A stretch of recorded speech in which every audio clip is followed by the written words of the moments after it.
आज जो हम लोग चैप्टर पढ़ने वाले हैं वो हमारा पर्यावरण है।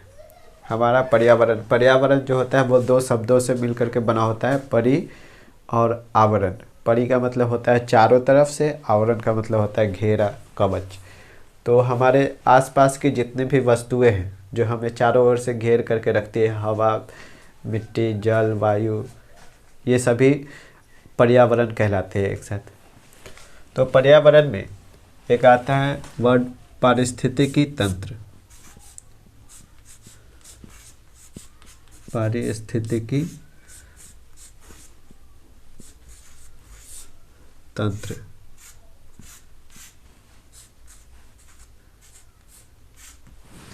पर्यावरण कहा जाता है वो पर्यावरण बहुत बड़े आकार का हो जाता है, लेकिन हम अपने आसपास की वस्तुओं से, चीज़ों से हमेशा प्रभावित होते हैं। हमसे भी कुछ प्रभावित होते हैं और हम कुछ दूसरों से भी प्रभावित होते हैं। तो हम दोनों के बीच में इंट्रैक्शन होता है। जिन वस्तुओं से हम हमेशा प्रभावित होते रहते हैं वे सभी एक साथ मिलकर पारिस्थितिकी तंत्र का निर्माण करते हैं। अब यहाँ से जो पारिस्थितिकी तंत्र है वो दो प्रकार के हो जाती है। एक तो होते हैं प्राकृतिक पारिस्थितिकी तंत्र, दो प्रकार की होती है। पारिस्थितिकी तंत्र दो प्रकार की होती है, एक होती है प्राकृतिक और एक होती है कृत्रिम या मानव द्वारा बनाए गए। मानव द्वारा बनाया गया।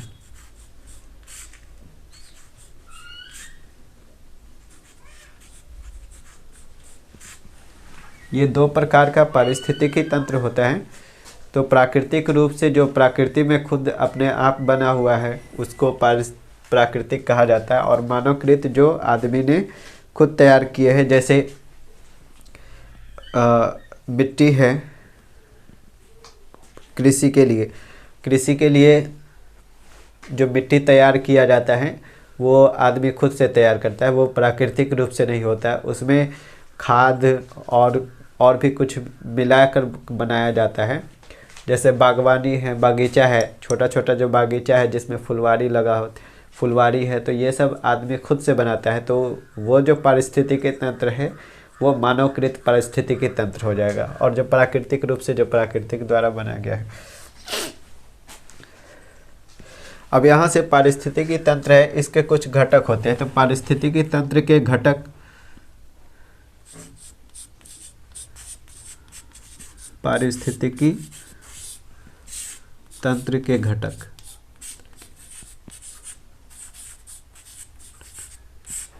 पारिस्थितिकी तंत्र के दो प्रकार के घटक होता है। एक होता है अजैवीय घटक,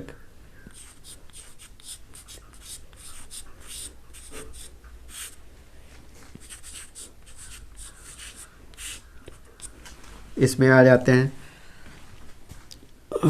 कार्बन डाइऑक्साइड, ऑक्सीजन, नाइट्रोजन, जल, मिट्टी,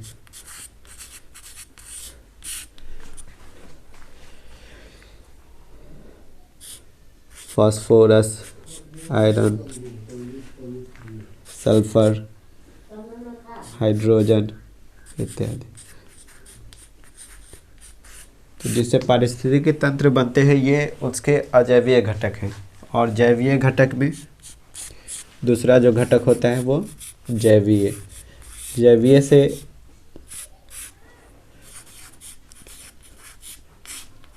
जैवीय नाम है जीव से बना हुआ है जैवीय। तो इससे हम जितना भी सभी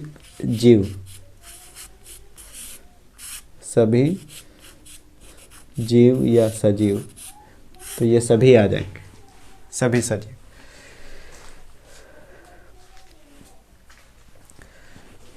अब यहाँ से जो जैवीय घटक है, अब जो जैवीय घटक है उसको तीन भागों में बांट दिया जाता है। एक उत्पादनकर्ता,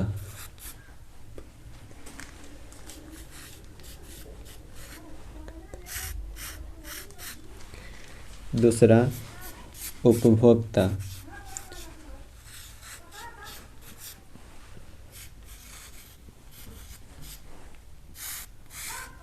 और तीसरा अपघटनकर्ता।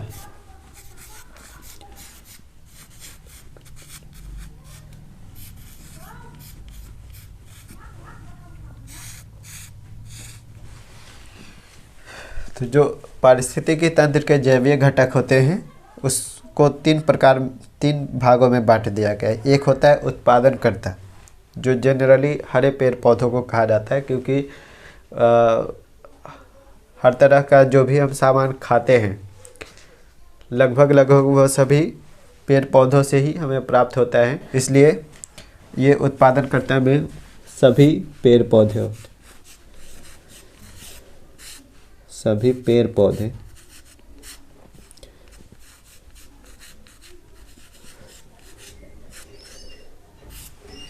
उसके बाद उपभोक्ता आता है, जो भी पौधे से हमें उत्पादन होता है उसका जो उसका उपयोग करता है उसे उपभोक्ता कहा जाता है। इसमें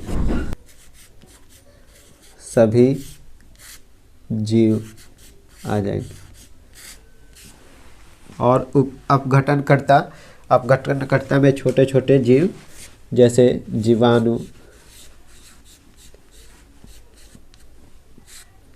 कवक इत्यादि।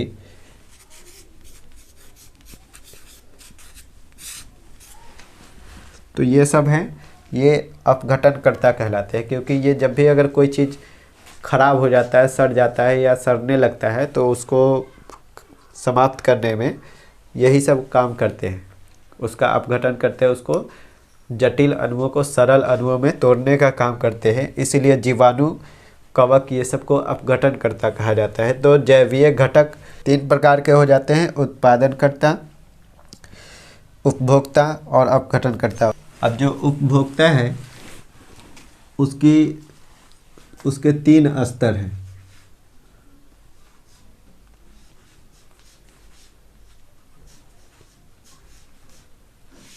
इसके तीन स्तर हो जाते हैं। एक होता है प्राथमिक,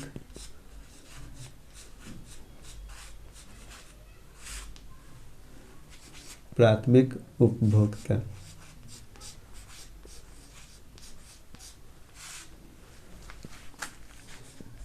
दूसरा द्वितीयक उपभोक्ता।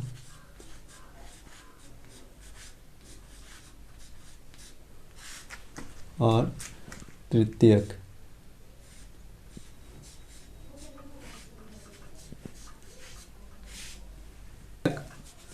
उपभोक्ता।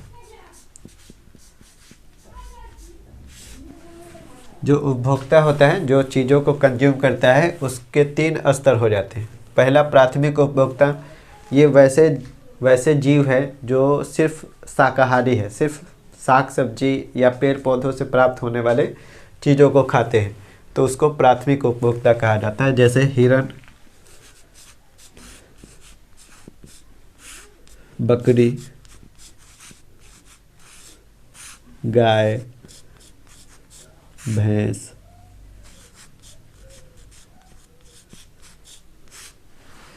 द्वितीयक उपभोक्ता उसको कहा जाता है जो मांसाहारी होते हैं।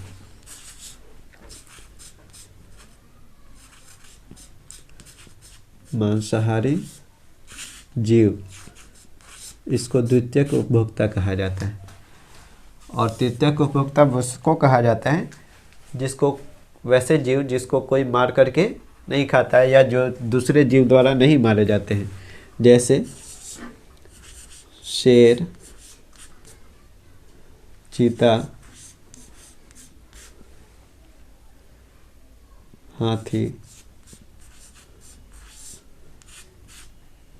इत्यादि। ये दूसरे जीवों द्वारा शिकार नहीं किए जाते। तो ये तृतीयक उपभोक्ता है। उसके बाद आता है फूड चेन, आहार श्रृंखला जिसको कहा जाता है।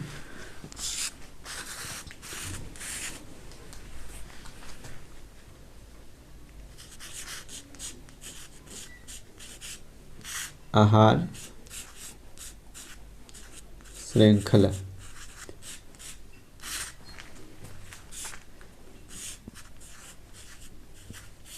Food chain. तो कौन किसको खाता है, इसको दिखाने के लिए जो जाल बनाया जाता है तो उसी को कहा जाता है आहार श्रृंखला। जैसे घास,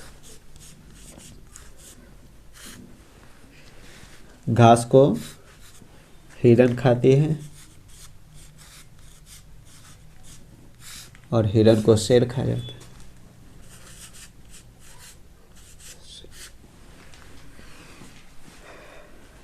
इसी तरह से घास,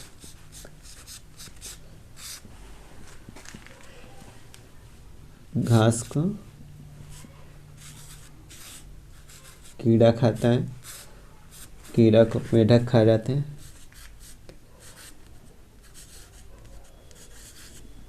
मेंढक को सांप खा जाते हैं।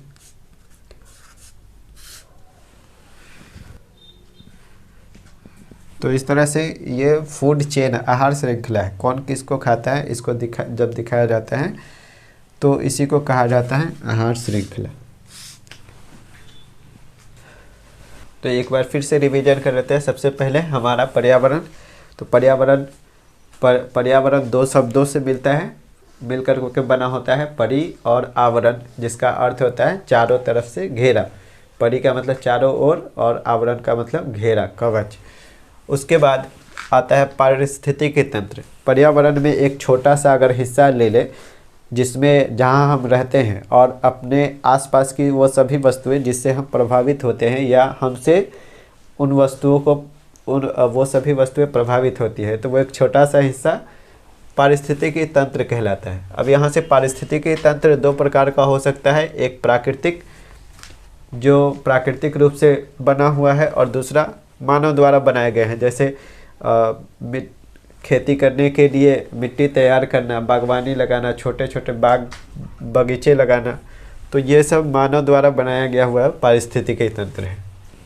अब यहाँ से पारिस्थितिकी तंत्र के जो घटक होते हैं वो दो होते हैं, अजैवीय घटक जिसमें कार्बन डाइऑक्साइड, ऑक्सीजन, नाइट्रोजन, जल, मिट्टी, फास्फोरस, लोहा, सल्फर, हाइड्रोजन इत्यादि, ये सभी अजैवीय है, इनमें ये सजीव नहीं है। दूसरा जैवीय घटक जो सजीव होते हैं, जिसमें सभी सजीव आ जाते हैं। अब यहाँ से जैवीय घटक है उसको तीन भागों में बांट दिया गया है। पारिस्थितिकी तंत्र के जैवीय घटक है, सबसे पहले आता है उत्पादनकर्ता, जिसमें सभी पेड़ पौधे आते हैं, हरे पेड़ पौधे जो अपना भोजन खुद से बना लेते हैं। उसके बाद आता है उपभोक्ता, जो पेड़ पौधों से प्राप्त होने वाले पदार्थ को खाते हैं।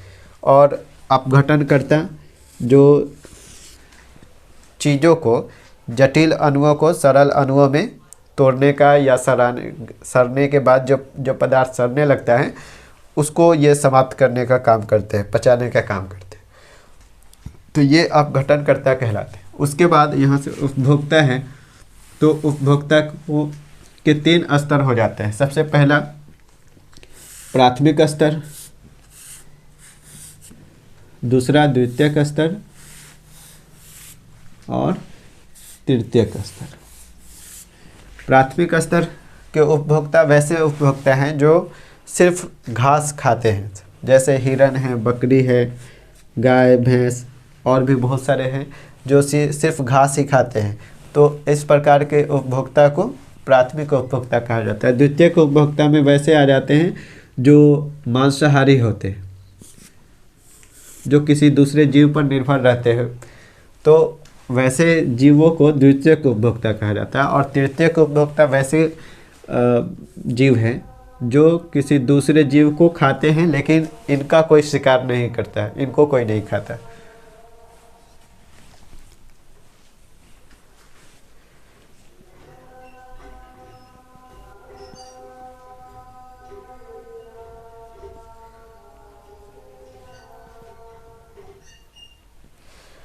अब यहाँ से उपभोक्ता के अलग अलग स्तर होने के कारण हमेशा एक दूसरे को खाता है, एक दूसरे पर निर्भर रहता है अपने जीवन के लिए। तो इस प्रकार से एक आता है आहार, एक हो जाता है आहार श्रृंखला, फूड चेन जिसको कहा जाता है। अब यहाँ से कौन जीव किसको खाता है, इसको दिखाने के लिए जब एक जाल बनाते हैं या दिखाते हैं कि कौन किसे खा रहा है, तो उसे के ही कहा जाता है आहार श्रृंखला। जैसे घास, घास को हिरन चरती है, सब हिरन, और हिरन को शेर खा जाता है। फिर घास को कीड़ा मकोड़े खाते हैं, कीड़े मकोड़े को मेंढक खा जाते हैं, मेंढक को सांप खा जाता है। तो इस प्रकार से ये एक तरह का फूड चेन बना लेता है। सब जितने भी पारिस्थितिकी तंत्र में जीव हैं वो अपने भोजन के लिए एक दूसरे पर निर्भर होते हैं। अगर उनमें से किसी एक को भी अगर समाप्त कर दिया जाए तो पूरे फूड चेन है वो पूरा पूरा खराब हो जाएगा, बहुत सारे जीव ऐसे ही मर जाएंगे।